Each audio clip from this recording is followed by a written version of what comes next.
Bonjour à tous. Aujourd'hui, comme l'an dernier, je vais vous faire la présentation du robot de l'année. Et cette année, c'est le millésime 2023 pour Cherry on the Cake. Alors avant de commencer, un petit résumé sur ce qu'est la Coupe. La Coupe de France de robotique est une compétition qui, tous les ans, rassemble des centaines d'amateurs de robotique pour faire affronter leurs robots en 1 contre 1 sur des tables. Ces tables en question sont les aires de jeu qui font 2 mètres sur 3, et les robots ont 100 secondes pour faire des matchs dans lesquels ils doivent se départager. Pour se départager, les robots vont faire plusieurs actions. Ces actions sont cette année faire des gâteaux, mettre les cerises sur les gâteaux et mettre les cerises dans le panier. Et comme action bonus cette année, nous avons la funny action qui est le déguisement. Le robot devant se déguiser à la fin du match. Pour les actions principales, bien sûr, il y a toujours l'action de retour en zone et de décomptage des points à faire en plus, mais bon, ça c'est habituel. La Coupe de France se départage en 3 catégories. Il y a la catégorie junior pour les moins de 18 ans, avec d'abord les rencontres régionales, puis ensuite les rencontres nationales pour se compter sélectionnaire régional. Il y a les seniors pour les Français de moins de 30 ans, et cette année, une petite nouveauté, les légendes, pour les plus de 30 ans. Histoire de conserver les vieilles équipes qui ont beaucoup de bagages et beaucoup de choses à nous apprendre. Et bien sûr, pour l'international, il y a les équipes Eurobots. Et cette année, il y a eu belles équipes Eurobots. Comme d'habitude, mon robot a pour but de faire les matchs quand il manque un joueur. Les matchs étant 1 contre 1, s'il y a un droit impair d'équipe sur la série, il faut un robot supplémentaire pour faire ces matchs. Mais contrairement à l'année dernière, cette année, sur la table, il n'y avait pas de points réservés, si ce n'est peut-être les 10 cerises préchargées dans le robot en début de match. Pour tout le reste, c'était un peu plus compliqué que l'année dernière niveau stratégie. Comme je l'ai dit, il n'y a pas de points réservés aux équipes, donc j'ai dû faire en sorte que mon robot puisse aller et venir sur la table sans gêner l'équipe adverse et en faisant un minimum de points. Mais ça, je reviendrai dessus quand on parlera de l'aspect logiciel du robot, parce que niveau logiciel, il y a une belle upgrade. Mais commençons d'abord par la partie mécanique. Alors déjà, la base roulante en elle-même, c'est la même base que l'année dernière. Et c'est aussi, pour ceux qui suivent un peu ma chaîne, la base que je développe durant toutes mes vidéos tuto. Donc je ne vais pas la présenter outre mesure, car vous la connaissez déjà. Par contre, ce que je vais pouvoir vous montrer en détail, ce sont les actionneurs. Déjà, pour l'action principale de faire des gâteaux, j'ai choisi de ne pas faire le tri, de seulement ramasser les gâteaux et de les déposer aux autres endroits. Pour le ramassage des gâteaux, j'ai 3 passes à l'avant, qui ont une double fonction. La première est de saisir le gâteau sur la table, pour ensuite le trimballer, et de déposer les cerises sur le gâteau par un système assez ingénieux qui fait que quand la pince se referme, il relâche également la cerise. Ce qui permet de faire un actionneur 2 actions, ce qui est toujours une bonne chose à faire. Et pour la seconde action, nous avons derrière le lanceur de cerises qui va tirer dans le panier. Alors ce lanceur de cerises, c'est simplement un moteur brushless avec un chargeur de 7 cerises que l'on envoie une par une dans le panier. Et le panier en lui-même, c'est ni plus ni moins qu'un morceau de carton tout vide, avec les balles qui tombent dedans par le haut, amorties par le petit drap, qui roule ensuite par simple gravité jusqu'au compteur de cerises qui est en bas. Ça permet de faire un mécanisme assez simple, et qui ne tombe jamais en panne, parce que la gravité, elle ne tombe jamais en panne. Et heureusement d'ailleurs. Et pour la funny action, nous avons le déguisement, qui est un simple drap qui se déploie quand le servomoteur le relâche. Donc comme vous pouvez le voir, le robot de cette année, d'un point de vue mécanique, est quand même relativement simple. Et c'est normal parce que c'était le but du règlement de cette année. Et oui, le règlement de cette année, contrairement aux années précédentes, est relativement simple. Le but étant que les équipes puissent faire des bases roulantes fiables pour qu'ils puissent ensuite les réutiliser les années suivantes. Et j'ai entendu dire que le règlement de l'année prochaine sera un peu plus corsé au point de vue mécanique. Beaucoup plus même. Mais maintenant, passons à la partie la plus intéressante du développement de ce robot, la partie logicielle.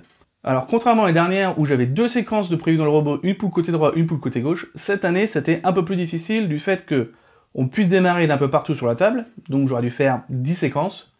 Et c'est même pire que ça, les robots adverses pourront aller n'importe où sur la table et n'ayant pas de zone réservée à moi, je devais faire des séquences quasiment pour tous les cas de figure, ce qui était très hasardeux et impossible. Du coup, ce que j'ai fait, c'est un petit logiciel dans le robot pour que je puisse saisir directement sur la table la stratégie à suivre. Ce logiciel comprend plusieurs actions. Déjà, la première, c'est simplement de dire où est-ce que je démarre. Ensuite, c'est de dire où je capture le premier gâteau et à quel endroit je le capture sur le robot, que ce soit au centre, droite ou gauche. Ensuite, je le dis où je peux le déposer. J'ai gardé l'éventualité de pouvoir faire des relations de recalage sous le bord de la table, parce que on peut toujours se recaler où on veut. Après, n'oublions pas l'action de tir pour faire plus de points, car le robot tire ses cerises dans le panier. Et enfin, l'action d'arrivée qui se déclenchera quoi qu'il se passe à 90 secondes, et qui dit simplement au robot où il doit aller, et où il doit déclencher son déguisement. Et évidemment, afficher les points décomptés à la fin. Mais ça, c'est pour l'aspect autonome du robot, car cette année, il y a une seconde nouveauté, c'est simplement la possibilité de contrôler le robot avec une petite manette. Alors pourquoi une manette ? Simplement pouvoir contrôler le robot à la main et faire les matchs juniors, car comme pour les seniors où parfois il manque quelqu'un, chez junior, parfois il manque quelqu'un aussi. Pour le mode manuel, j'ai assigné un bouton par action. J'ai un bouton qui permet de faire descendre chaque bras, un par un, et un bouton qui permet de tous les relever. Un autre bouton pour lancer le tir avec un laser qui nous permet de pointer, et un autre bouton pour tirer. Évidemment, le petit laser se coupe dès que le robot est soulevé de la table. C'est dans le règlement, les lasers de classe 2 n'ont pas le droit de sortir du périmètre de la table. Sécurité oblige. De plus, j'ai rajouté un capteur de distance sur le robot, pour faire une régulation automatique de puissance de tir, ce qui me permet de tirer une distance de 50 cm à pratiquement 2,50 m. Et pour déclencher ce contrôle à la manette, une façon très simple de faire, c'est brancher le dongle de réception de la manette sur le robot.